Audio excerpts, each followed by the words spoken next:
Over the years, the core Pokemon games have gone out of their way to make certain evolutions a little easier than they were in the past. Usually, when I make a video about evolutions, it's not based on a certain time period in the series' history. Instead, current history. Or at least current history at the time, like when I did Sun and Moon when it was new. And man, that really was a long time ago, wasn't it?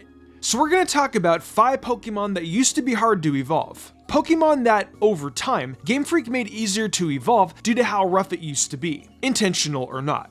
I was originally going to do 10, but I don't think we need to drag on with 10 for a list like this, as we've talked about the general concept of why certain Pokemon are annoying to evolve. And 5 is enough to bring the point home of how much harder certain things could be to do legitimately at the time were. Also, this list is probably not in order, but I'll try to save the worst for last. Real quick, self-promotion, I'm streaming on Twitch again, and I upload lo-fi tracks over to my channel Luna's World to tell a story. Links will be in the description below. Alright, so I don't want to make anyone mad with this pick. I swear, with historical context, it totally belongs here. For our opening spot, I'm going to put trade evolutions here. I know, not super interesting to some of you, but you need to understand something. Back in 1999, this was really annoying. Today, you can just trade online and you're good to go. There are tons of ways to organize trading for the sake of evolving your Kadabra or whatever today. But even in the Ruby and Sapphire days, this could be annoying to get what you wanted. First of all, let's go back to Gen 1 and give you your typical first-hand experience of a hardcore Pokemon fan at the time. You've probably played the game to death, caught everything possible within your version of the game, maybe even evolved the Pokemon you wouldn't normally use for the sake of completion. And at some point, you learned about the Pokemon that only evolve via trading. Now you're stuck and realize you can't complete your Pokédex, along with maybe some version exclusive eluding you like Vulpix. Next thing you know, you're asking your friends that played the game around school or your neighborhood friends, and maybe they already had their fill and haven't played Pokemon Red and Blue for a little while, probably playing the new hottest video game instead, Tony Hawk's Pro Skater or something. Great game. But what if you do find someone that's willing to trade and is in the same situation? Well, then you realize you need a link cable, which thankfully was way more popular and easy to find thanks to Pokemon's explosive popularity. But still, it could be another barrier for you if nobody you know has one. Not to mention, you need a different cable specifically for the GBA if you wanted to trade between Gen 3 games. You couldn't just use the original Game Boy cables. My editor learned that one the hard way recently. But even though this was a pain and undoubtedly the biggest barrier for finishing the Pokédex back in the earliest days of the series, there was something special about having that Alakazam, Golem, or Steelix at the time. And you know what? It still feels pretty special if you're doing it on those old cartridges. Here are a pair of Pokemon that are definitely going to be difficult to be considered hard to evolve for many newer fans. Maybe even some older fans that didn't try to get to evolve these two. Those two Mons are Espeon and Umbreon. Now hang on, put that sword down, don't hurt me yet. I know back in Gen 2, these were not hard to evolve.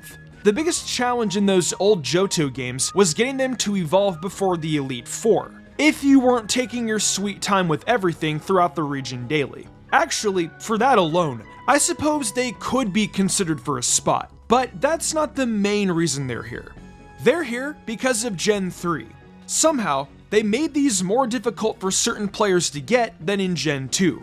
First of all, the clock in Gen 3 is not exactly this prominent figure like in other games. It feels like a huge deal in Gold, Silver, and Crystal, but in Ruby and Sapphire, you set up the clock and you kind of forget about it most of the time. There are mechanics surrounding it, but without a clear day-night cycle in the overworld, it basically feels like time as a mechanic hardly exists. But somehow, this gets worse, because the clock is based on the battery in your cartridge, and these batteries go dry eventually. I'm not entirely sure how much faster they dry up than the Gen 2 games, but still, when the battery dries, the clock stops.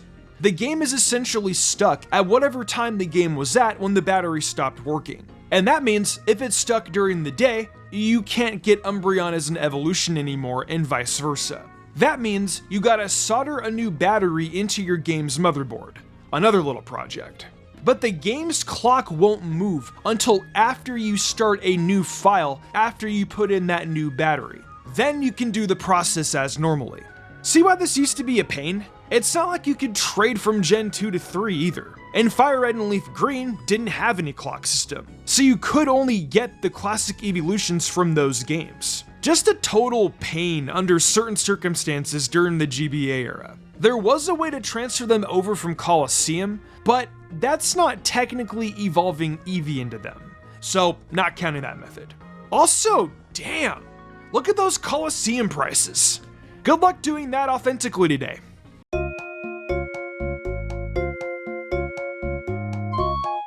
Tyrogue is a weird Pokemon. I've seen it mistaken a few times as a baby Pokemon introduced in Gen 4 instead of Gen 2. And I think it may have something to do with how late you get one from Kiel in Mount Mortar. Funny, because the two Pokemon he uses you to battle aren't the ones that make this list. It's Hitmontop that is the more annoying evolution between the three. So, as most of you watching already know, you need your Tyrogue's defense and attack stats to be perfectly even when it's at a qualified level to evolve, starting at 20.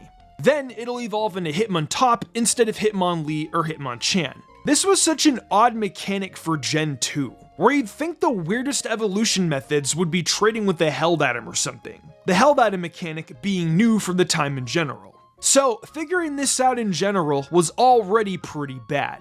But once you do figure out, then you need to keep your stats in mind. You may become paranoid that Tyrogue's stats may not go up evenly anyway, like having its defense go up by 1, but its attack by 2 when it levels up. I mean, how is anyone supposed to really know? Even today, you see people posting for help or making guides for this evolution. So I guess it's still hard to evolve. But it was definitely worse back in the day, where not only was it hard to figure out, but it was also expensive. It's easier to make the money to get the vitamins to maintain the stat balance in later games before it evolves. But in earlier gens, it was a bit more of a commitment. Definitely a big chunk out of your wallet if you're trying to get it early, like if it hatched from your odd egg in Crystal.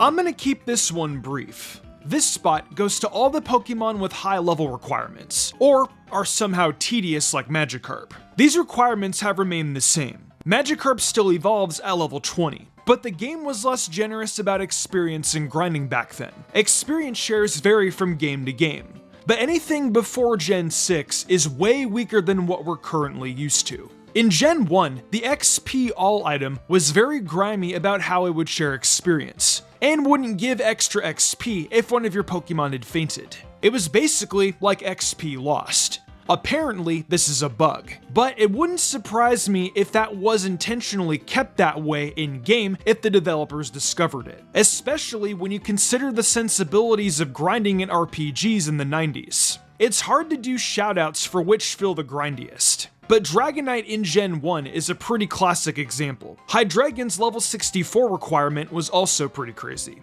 Overall, this isn't as hard as previous entries in a basic sense, but it's also more difficult for most knowledgeable players that already have the previous evolutions on the list figured out and prepared for their playthrough. Unfortunately, in some of these older games, there's not much of an easy way to get a Dragonair to the right level to become Dragonite, even while saving some of your rare candies. Unless you use cheats or some exploit, there's no way to instantly power through reaching a high level in these older games.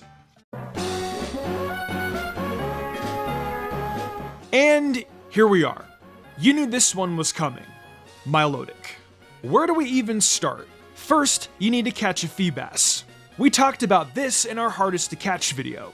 But basically, Feebas can only appear in 6 unique water tiles on Route 119. I believe there are almost 300 water tiles on Route 119, so you've got a lot of work to do. Then, we need to factor in the fact that 6 tiles are unique to each game file. Not to mention, imagine figuring this out in 2003. Yes, you could look it up at some point back then, but even just figuring out how it works is insane, as most people still hadn't fully wrapped their heads around optimizing which tiles to search for. So let's say you finally caught it. You trade it with the prism skill, because of course just leveling it after all that isn't enough. And bam, you've got Mystmagius. Right? No. There is no prism scale in Gen 3.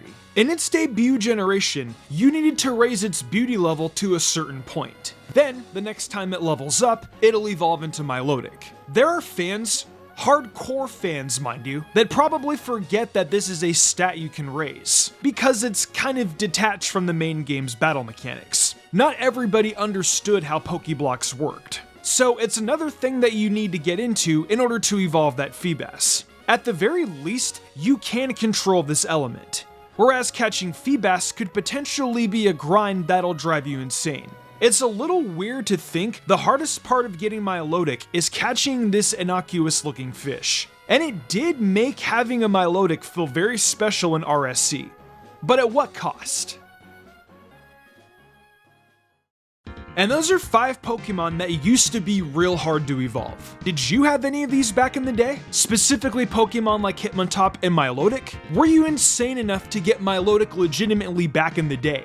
Any Pokemon I didn't mention that you found annoying to catch in the older games? Let me know down below.